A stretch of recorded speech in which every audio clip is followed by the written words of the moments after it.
الحمد لله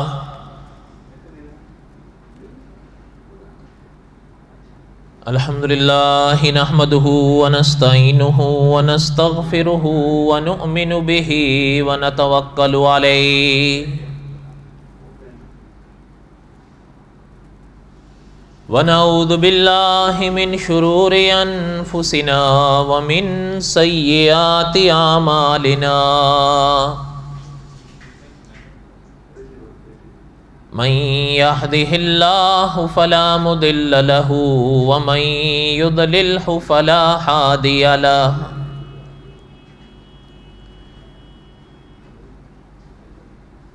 ونشهد أن لا إله إلا الله وحده لا شريك له ونشهد أن سيدنا وسندنا ومولانا محمدا عبده ورسوله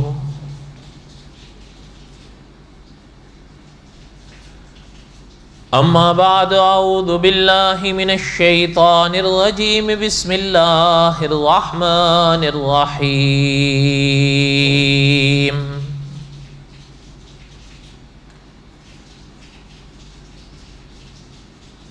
نحن نقص عليك أحسن القصص بما أوحينا إليك هذا القرآن وإن كنت من قبله لمن الغافلين وقال النبي صلى الله عليه وسلم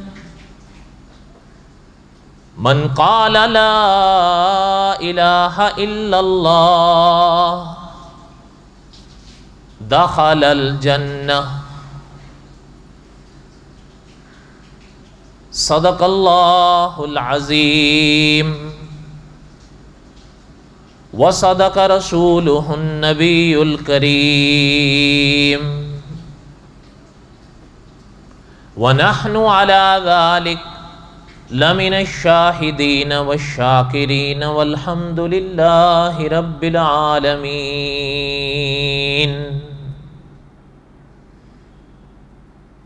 اللهم صل على محمد وعلى آل محمد كما صليت على إبراهيم وعلى آل إبراهيم إنك حميد مجيد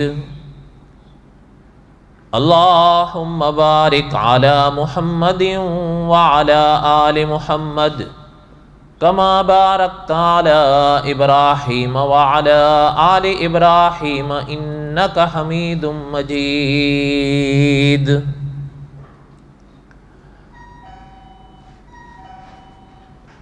ہمہ قسم کی حمد و ثنا اللہ ذات لم یذل لا یزال کی پاک ذات کے لیے صدق دل سے لا تعداد مرتبہ درود و سلام امام الانبیاء حضرت محمد رسول اللہ صلی اللہ علیہ وسلم کی پاک ذات کے لیے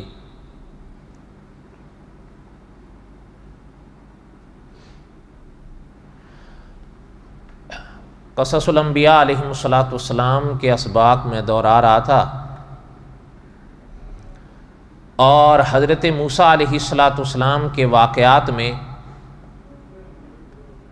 وہ حصہ میں پڑھ رہا تھا کہ جہاں اللہ تعالیٰ نے کلام پاک میں ارشاد فرمایا وَكَتَبْنَا لَهُ فِي الْأَلْوَاحِ، اور ان پاک جملوں کے معنی علماء نے لکھا ہے کہ اللہ تعالیٰ نے حضرت موسیٰ علیہ السلام کو تورات لکھی لکھائی عنایت فرمائی۔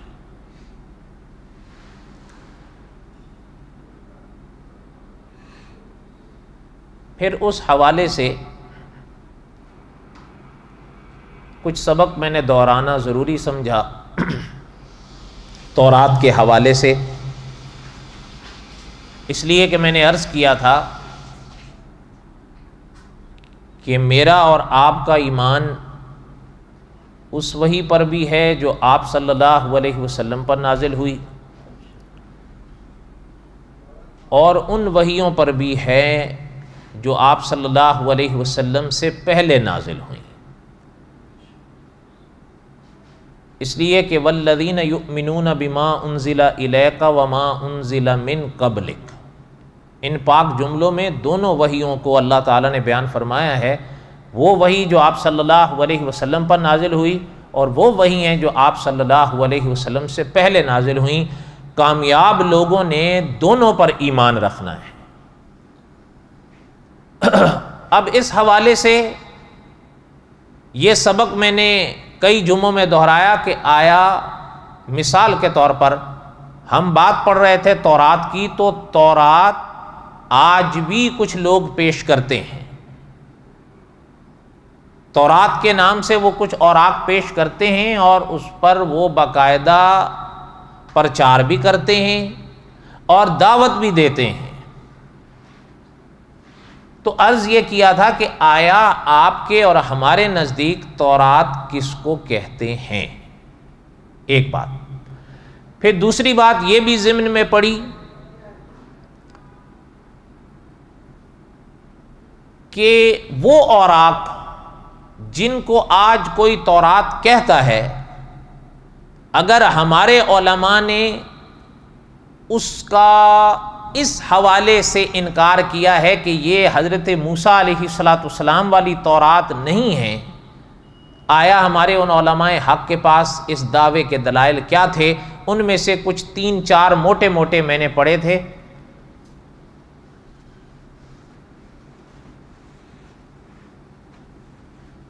اب آج کے اس بیان کے موقع پر مجھے خیال آیا کہ وہ جو 3-4 باتیں پڑھی ان کو سمیٹیں، اور یہ عبارت بھی میں نے پڑھی تھی علماء کی کہ وہ اوراق جن کو آج تورات کہا جاتا ہے اس میں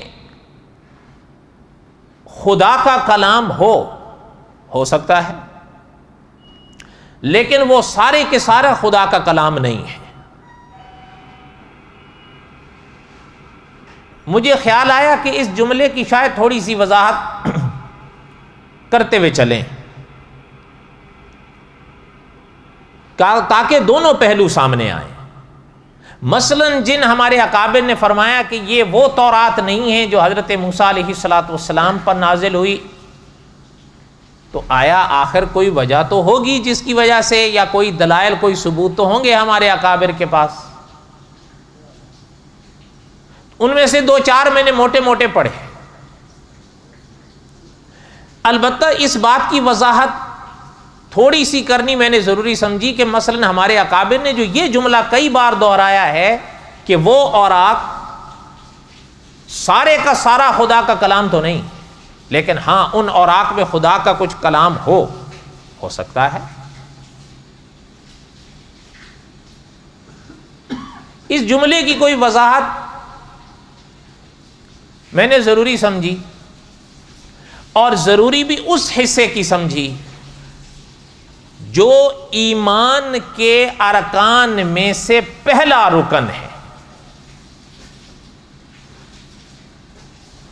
یہ سبق تو کئی بار میں نے دہرایا کہ علماء نے لکھا ہے اسلامی عقیدے کو تازہ کرتے ہوئے آگے چلیں۔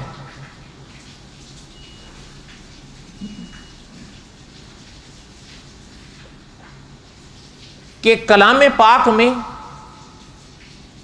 الحمد کی الف سے لے کر والناس کے سین تک علماء نے لکھا ہے 3 مسائل ایسے ہیں جن کو قرآن پاک نے بار بار بیان کیا ہے، ہر بار بیان کیا ہے، اور ان 3 مسائل کو علماء کی زبان میں کہا جاتا ہے مسائل مہمہ۔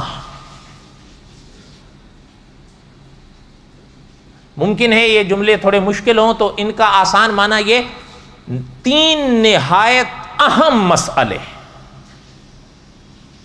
مسائل مہمہ کا لفظ اگر یاد نہ رہ سکے تو یہ اس کا ترجمہ ہے، بہت آسان سے انسان یاد۔ 3 نہایت اہم مسئلے، 3 مسائل قرآن پاک میں ایسے ہیں کہ ان کو علماء نے لکھا ہے قرآن پاک میں اللہ تعالیٰ نے بار بار بیان فرمایا، اور صاحب قصص الانبیاء نے لکھا ہے کہ آپ صلی اللہ علیہ وسلم نے بھی ان کو بیان کرنے میں شان دکھائی ہے. یہاں ان سے بھی بیان کیا, ان سے بھی بیان کیا, ان سے بھی بیان کیا, یہاں بھی بیان کیا, وہاں بھی بیان کیا. اس لیے کہ آپ صلی اللہ علیہ وسلم ان 3 مسائل کی اہمیت کو خوب سمجھتے تھے. وہ 3 مسائل کیا ہیں؟ انہی مسائل کو علماء کی زبان میں الایمان بالثلاثیات بھی کہتے ہیں. پہلا ہے توحید, دوسرا ہے رسالت, اور تیسرا ہے آخرت. علماء نے لکھا ہے یہ مسائل مہمہ ہیں کلام پاک کے. دین اسلام میں یہ مسائل اتنی بار بیان ہوئے ہیں کہ پڑھا لکھا بھی سمجھے گا اور ان پڑھ بھی سن کے سمجھے گا کہ ان کے معنی کیا ہیں. توحید, رسالت, آخرت. پھر ان میں جو پہلا ہے عقیدہ توحید. اچھا, ایک چیز اور بھی ہے جو اسی حوالے سے مولانا امین اکاڑوی رحمۃ اللہ علیہ فرمایا کرتے تھے کہ یہ تینوں مسائل ایسے ہیں, توحید, رسالت اور آخرت, ان میں آسمانی مذاہب کا کوئی اختلاف نہیں تھا. ان کو عقائد کہتے ہیں. ان میں انبیاء علیہ الصلوۃ والسلام میں اتفاق ہی اتفاق ہے. یہاں تک کہ حضرت فرماتے تھے حضرت آدم سے لے کر حضور تک تمام انبیاء علیہ الصلوۃ والسلام ان مسائل مہمہ میں سب اکٹھے رہے ہیں. ہاں, اختلاف آتا تھا شریعت میں. اللہ کے ہر نبی کی اپنی شریعت ہوتی تھی, اللہ کے رسول کی اپنی شریعت ہوتی تھی. کئی رسولوں کی شریعتوں میں اختلاف آیا, وہ آیا. لیکن جنہیں مسائل مہمہ کہتے ہیں, مولانا امین اکاڑوی رحمۃ اللہ علیہ فرماتے تھے ان میں کوئی اختلاف نہیں آیا, وہ سب کے نزدیک اتفاقی تھے. اور وہ 3 تھے, توحید, رسالت اور آخرت. یہاں تک بات سمجھ آئی؟ اب آگے سنیں. علماء نے لکھا ہے, علماء عقائد نے, کہ انسان کو چاہے وہ مانے اللہ نہ کرے یا نہ مانے, نجات کی اہمیت سے اس کو انکار نہیں ہوگا, جس کو بخشش کہتے ہیں. ایک انسان اس بات کو مانے اور اللہ نہ کرے ایک انسان نہ مانے, لیکن نجات کی اہمیت سے اس کو انکار نہیں ہوگا. وہ چاہے گا ضرور کہ میری نجات ہو, جس کو بخشش کہتے ہیں.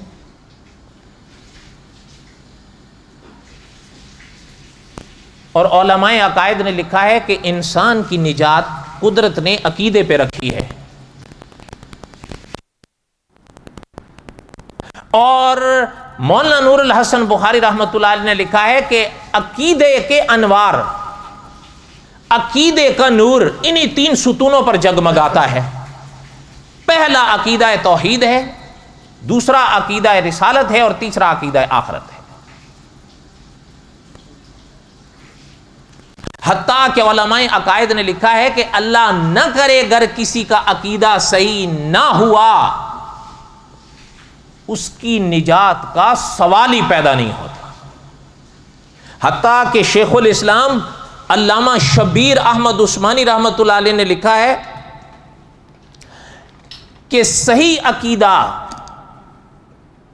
صحیح عمل کے لیے روح کی حیثیت رکھتا ہے. جس طرح روح ہے تو یہ وجود ہے, جس دن روح نکلے گی اس دن یہ وجود نہیں رہے گا. علامہ شبیر احمد عثمانی رحمۃ اللہ علیہ نے لکھا ہے صحیح عقیدہ صحیح عمل کے لیے روح کا مقام رکھتا ہے. عقیدہ صحیح ہوگا تو عمل میں جان آئے. ان جملوں کو میں نے پہلے کئی بار دہرایا ہے. مقصد کہنے کا یہ ہے کہ عقیدے کی اہمیت کو سمجھو.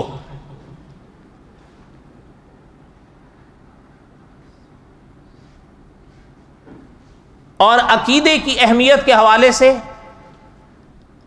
کئی باتیں پہلے بھی پڑھی، ایک آدھ میں آج پڑھوں گا، ممکن ہے ایک آدھ میں دوہرا بھی دوں.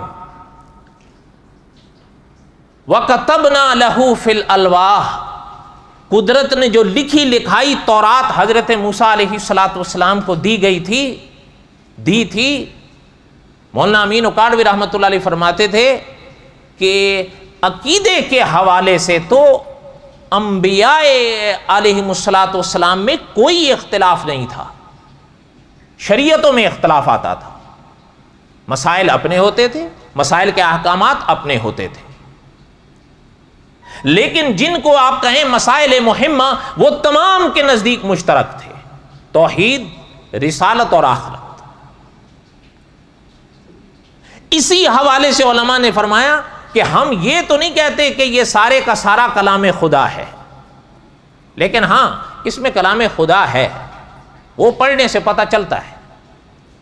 آگے چل کر کوئی اگر میں تفریق کر دوں تو وہ میری بات ہو.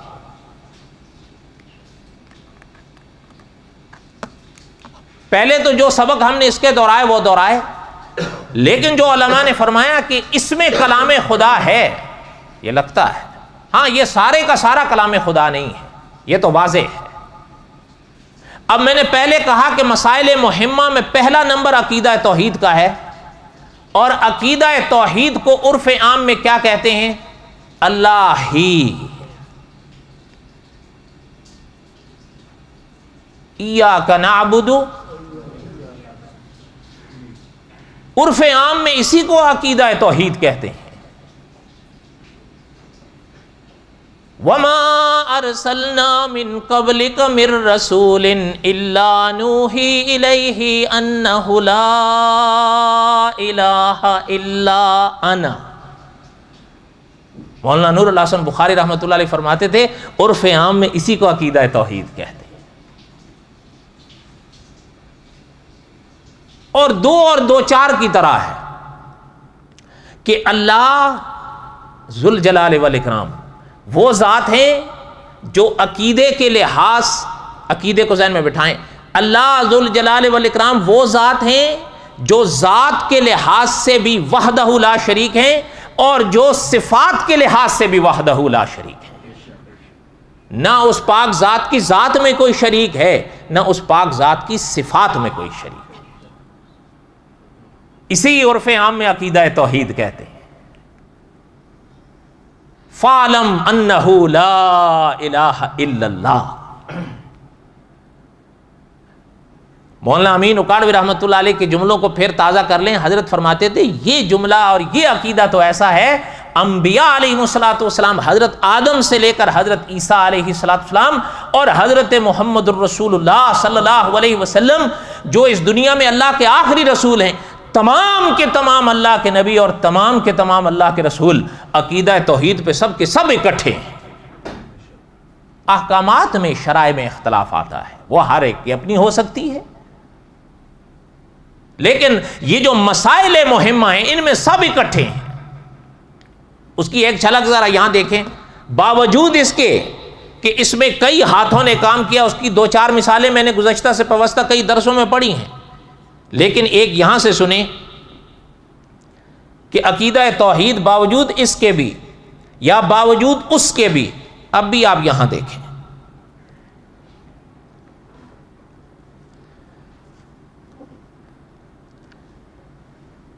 ان کے ہاں 10 احکام بڑے مشہور ہیں، آپ نے سنے ہوں گے. عموماً آج بھی وہ یاد کرتے رہتے ہیں. کیا کہتے ہیں ان کو؟ 10 کمانڈمنٹس. بڑے مشہور ہیں 10 احکامات.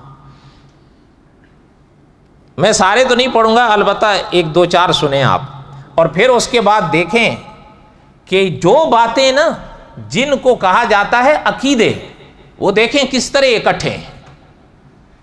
اب اس کے بعد راہ کو الگ کر لیا جائے اور تفریق یہ کر دی جائے اولڈ ٹیسٹمنٹ اور نیو ٹیسٹمنٹ، تو پھر مرضی اپنی بن جاتی ہے.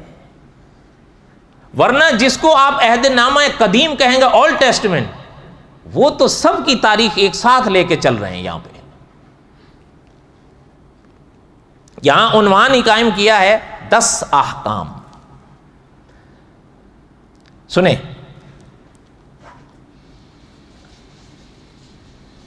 اور موسیٰ نے سارے اسرائیل کو بلایا اور ان سے کہا، اے اسرائیل، یہ قوانین سن لو جو آج کے دن میں تمہارے کانوں میں پہنچاتا ہوں، تم انہیں سیکھ لو اور ان پر عمل کرنے کے مشتاق ہو. خداوند ہمارے خدا نے حوریب میں سے وعدہ کیا ہے، اس نے ہمارے باپ دادا سے نہیں بلکہ ہمارے ہی ساتھ یہ وعدہ کیا ہے، ہم سب سے جو آج کے دن جیتے ہیں. خداوند نے آگ کے درمیان سے پہاڑ پر تم سے روبرو کلام کیا، اور اس وقت میں خداوند اور تمہارے درمیان کھڑا تھا. میں سے مراد حضرت موسیٰ، بقول ان کے یہ جملے حضرت موسیٰ لکھ رہے ہیں نا. سنیں، تب اس نے کہا سے مراد میں خداوند تیرا خدا ہوں جو تجھے ملک مصر سے باہر نکال لایا. فرعون سے بنی اسرائیل کو نجات تو اللہ تعالیٰ نے دی تھی، ایسا ہی تھا کہ نہیں؟ دریا رکا تھا اور پیچھے فرعون آیا، دریا پھٹا ان کی خاطر، یہ پار ہو گئے، فرعون غرق ہو گیا. تو یہ سارا قدرت تو کس کی تھی؟ میں خداوند تیرا خدا ہوں جو تجھے ملک مصر سے باہر نکال لایا.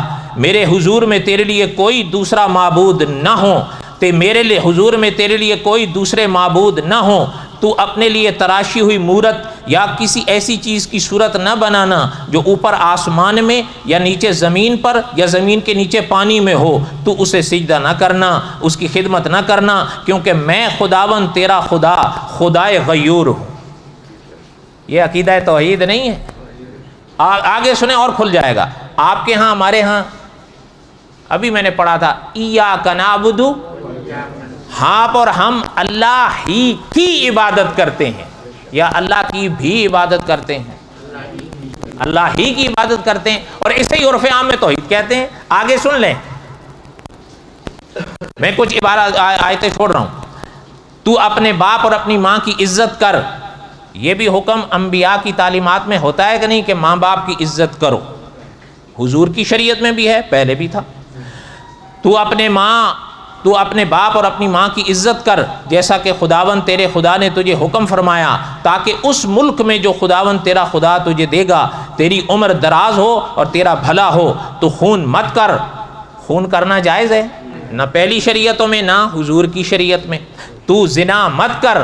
زنا جائز تھا کسی شریعت میں؟ اور آج میں کفارے کے عقیدے کا بہانہ بنا کو جو مرضی کرتا رہوں اور پھر اس کو نیو ٹیسٹمنٹ کا نام دے کے الگ کر لوں. تو زنا مت کر، تو چوری مت کر، تو اپنے ہمسائے پر جھوٹی گواہی مت دے، تو اپنے ہمسائے کی بیوی کی آرزو مت کر، تو اس کے گھر کا لالچ مت کر، نہ اس کے کھیت کا، نہ اس کے غلام کا، نہ اس کی لونڈی کا، نہ اس کے بیل کا، نہ اس کے گدھے کا، اور نہ اس کی کسی اور چیز کا جو تیرا ہمسایہ ہے. نہیں سمجھ آ رہی بات؟ آگے سنیں. یہی باتیں خداوند نے پہاڑ پر آگ اور بادل اور تاریکی کے درمیان سے تمہاری ساری جماعت کو بڑی آواز سے فرمائیں. آگے سنیں. سن اے اسرائیل کہ خداوند ہمارا خدا وہی اکیلا خداوند ہے. اب یاد کر لیں، قل هو اللہ، کیا یہ وہی نہیں ہے؟ قل هو اللہ. اس لیے ہمارے اکابر نے اس کا ترجمہ کیا اللہ وہ ہیں جو ایک ہیں. ٹھیک ہے، ہمارے ایک استاد ہوا کرتے تھے، وہ زیادہ زور دیتے تھے، فرماتے تھے کہ احد عربی میں اکیلے کو کہتے ہیں. واحد بھی اس کا ترجمہ آتا ہے، لیکن جب پہلے اکیلا آ رہا اکیلا کرو کہ هو اللہ احد، اللہ وہ ہیں جو اکیلے ہیں. اکیلے کا یہاں کیا معنی فرمایا؟ اکیلے کا یہاں یہ معنی کہ وہ ایسا اکیلا ہے جس کا دوسرا کوئی نہیں. اب یہی جملے یہاں نہیں آ رہے ہیں. سن اے اسرائیل کہ تو خداوند سن اے اسرائیل کہ خداوند ہمارا خدا وہی اکیلا خداوند ہے. پس تو خداوند اپنے خدا کو اپنے سارے دل، اپنی ساری جان، اپنی ساری طاقت سے پیار کر، اور یہ باتیں جن کا میں آج کے دن تجھے حکم دیتا ہوں تیرے دل میں رہیں، اور یہ تو اپنے لڑکوں کو بار بار بتا. یہ میں نے چند جملے پڑھے، اور بھی اس میں بہت ہیں. کہنے کا مقصد یہ ہے کہ پتہ چلتا ہے کہ اس میں کلام خدا ہے، اس میں کلام خدا، لیکن یہ سارے کا سارا کلام خدا نہیں ہے. اس لیے ہمارے اکابر فرماتے ہیں کہ اس میں کلام خدا ہے. یہ تو واضح فرما رہے ہیں کہ پہلے اگر کوئی سوال اٹھتا بھی ہے تو اگلی والی آیت اس سوال کا کلا کما کر دیتی ہے کہ هو اللہ. اور میں نے پہلے کہا مولانا امین اکاڑوی رحمۃ اللہ علیہ فرماتے تھے کہ اللہ وحدہ لا شریک ہے. اس مسئلے پر تو انبیاء علیہم الصلوۃ والسلام میں کوئی اختلاف نہیں ہے. آگے جو 3 کے حوالے سے فرق کیا گیا، علامہ خالد محمود صاحب نے لکھا ہے ان کو بھی 3 کا فرق کرنے سے پہلے اولڈ ٹیسٹمنٹ اور نیو ٹیسٹمنٹ کی تفریق کرنی پڑی ہے. انہوں نے نیو ٹیسٹمنٹ کہہ کے اس سے اس حصے کو جدا کیا. یہ قصہ خیر انشاءاللہ قصص الانبیاء کے آخر میں آئے گا حضرت عیسیٰ علیہ السلام کے مسئلے میں. کہنے کا مسئلہ یہ ہے کہ هو اللہ. یہ کتاب بھی جس کو بائبل کہتے ہیں، انسان اگر اس کے بعض حصوں کو پڑھے تو پتہ چلتا ہے اس میں کلام خدا موجود ہے، اور عقیدہ توحید بھی موجود ہے. آپ پڑھتے ہوئے کئی مسائل، جہاں کئی ایسی کتابیں ہیں جن کو زبور کہا گیا، سلاطین کہا گیا، وہ اگلے حصے ہیں. چونکہ میرا حصہ چونکہ شروع کی تورات کے حوالے سے تھا اس لیے میں وہ نہیں پڑھ رہا ہوں. اس میں آپ کو اور سینکڑوں آیتیں ملیں گی عقیدہ توحید کی. اس سے ایک تو یہ بات پتہ چلی کہ اس میں کلام خدا ہے، اور ایک اس سے یہ بات بھی پتہ چلی کہ عقیدہ توحید اتنا اہم عقیدہ ہے کہ حضرت آدم سے لے کر حضور تک تمام کے تمام اللہ کے نبی اور رسول، تمام کے تمام اللہ کے پیغمبر اس عقیدے پر متفق ہیں. آج چونکہ شعبان کا آخری جمعہ ہے اس لیے میں آخر میں سے 2 باتیں کہہ کے بس کروں گا، چونکہ کئی طرح کے اعلانات ہیں پھر وقت نہیں رہے گا. لیکن یہ باتیں تو لمبی ہیں، چلتی رہیں گی انشاءاللہ. ایک بات کو میں عرض کر کے اپنی بات ختم کروں. آپ میں سے کئی دوست ساتھی ایسے ہیں جو پڑھے لکھے ہیں، وہ اللہ تعالیٰ نے ان کو تعلیم سے نوازا ہے، پڑھ سکتے ہیں، سمجھ سکتے ہیں. ایک تو میری طرح ہوتے ہیں جو بیچارے چلتے رہتے ہیں، چلیں ان کا تو جو بھی ہے اللہ تعالیٰ ان کو بخشے. لیکن جو پڑھا لکھا ہے وہ کیا عذر کرے گا؟ وہ کیا کہے گا کہ میں کیوں نہیں سمجھا؟ نہیں سمجھ سکتا تھا یا سمجھنے کی کوشش ہی نہیں کی ہے.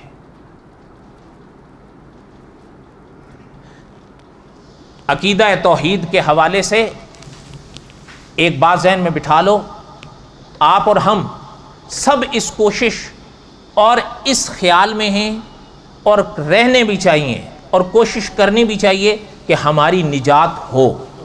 اور صرف اس تک نہیں بلکہ جہاں تک ہمارا ہاتھ چل سکے دوسروں کی نجات کی بھی کوشش کریں، جس کو امر بالمعروف کہتے ہیں، نہی عن المنکر کہتے ہیں. لیکن امر بالمعروف اور نہی عن المنکر صرف نماز تک نہیں ہے کہ میں آپ سے کہوں نماز پڑھو.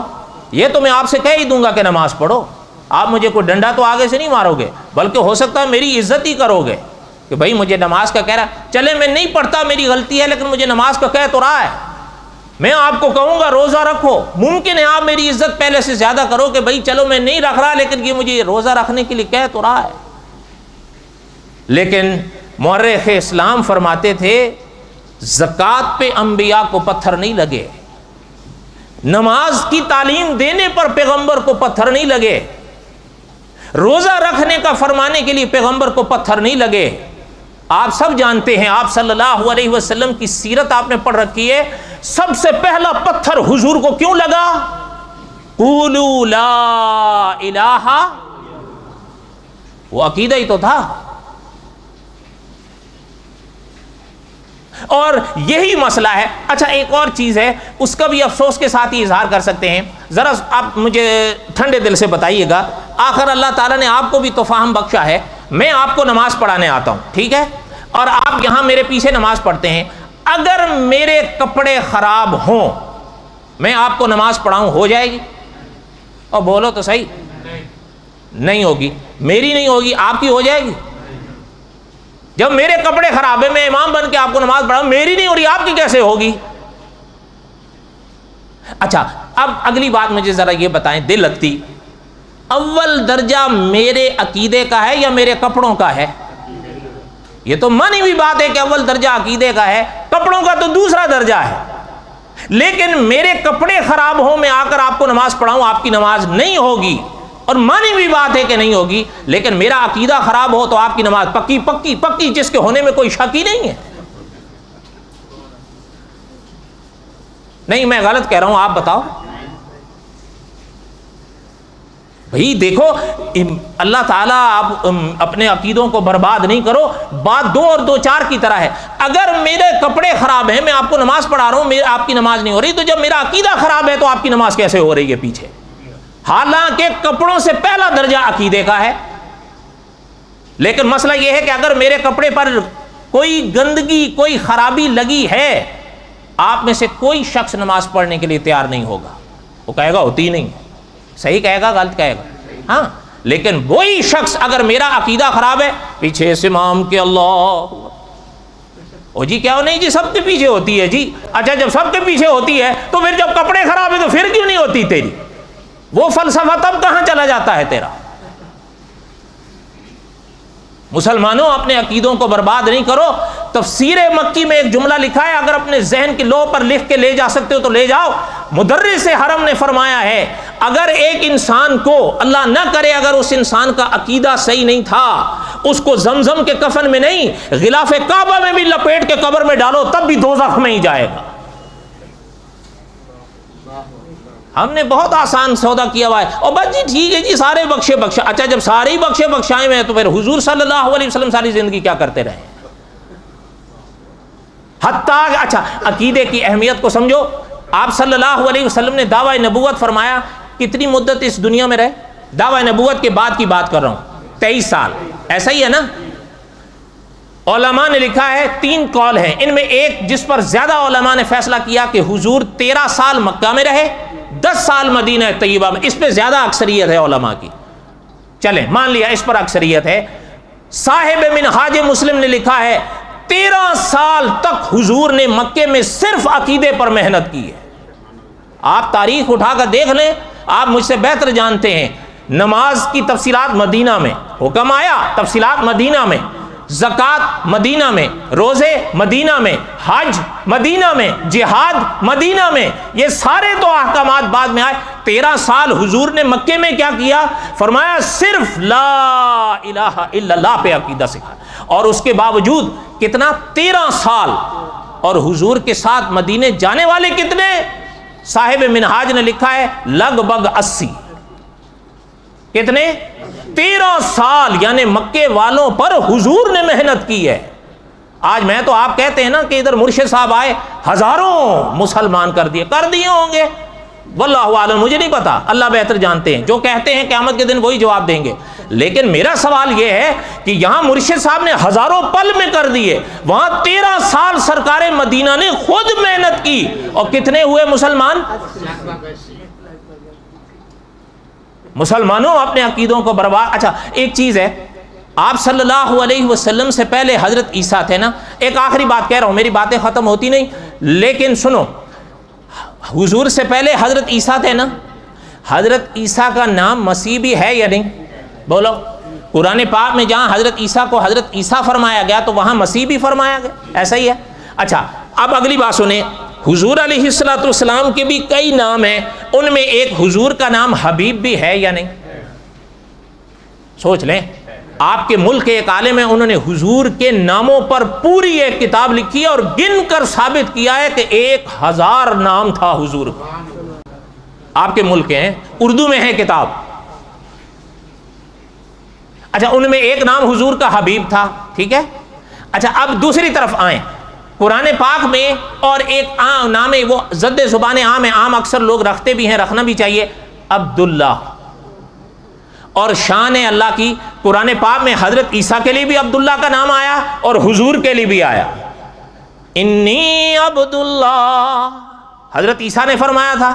اچھا دوسری طرف دیکھیں، لما قام عبداللہ، سورہ جن میں، یہ حضور کے لیے، وہ حضرت عیسیٰ کے لیے۔ اچھا پتہ چلتا ہے عبداللہ نام رکھنا تو توحید ہے، صحیح ہے غلط ہے؟ کیوں؟ عبداللہ کس کا بندہ؟ تو بات ختم ہو گئی۔ اچھا میں کہتا ہوں، آپ سے پوچھتا ہوں، عبد المسیح نام رکھنا جائز ہے؟ سوچ کے بتانا۔ اور لوگ رکھتے ہیں یا نہیں؟ اب بھی رکھتے ہیں۔ حضور کے پاس صلی اللہ علیہ وسلم جو نجران کا وفد عیسائیوں کا آیا تھا، اس میں جس نے حضور سے مناظرہ کیا تھا اس کا اپنا نام عبد المسیح تھا، اور آج بھی وہ رکھتے ہیں عبد المسیح۔ کیا خیال ہے، توحید ہے؟ سوچ کے بتاؤ، مسیح کا بندہ توحید ہے؟ جائز ہے؟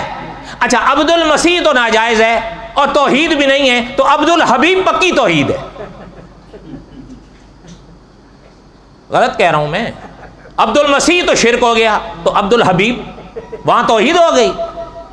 یہ تو وہی بات ہے کہ کرے غیر گر بت کی پوجا تو کافر، جو ٹھہرائے بیٹا خدا کا تو کافر، جو مانے کواکب میں کرشمے تو کافر، مگر مومنوں پر کھلی ہیں یہ سب راہیں، پرستش کریں شوق سے جس کی چاہیں، نبی کو جو چاہیں تو خدا کر دکھائیں۔ اور ایک بات ہے، ناراض مت ہونا، عقیدہ توحید تب تک سمجھ آتا نہیں ہے جب آپ 2 اور 2 4 کی طرح بات نہ کریں۔ اور اگر میں ایسا کہوں آپ بھی خوش ہوں اور سرکار بھی خوش ہوں تو پھر انا للہ و انا الیہ راجعون سنتیں پڑھو، وما علینا الا البلاغ المبین۔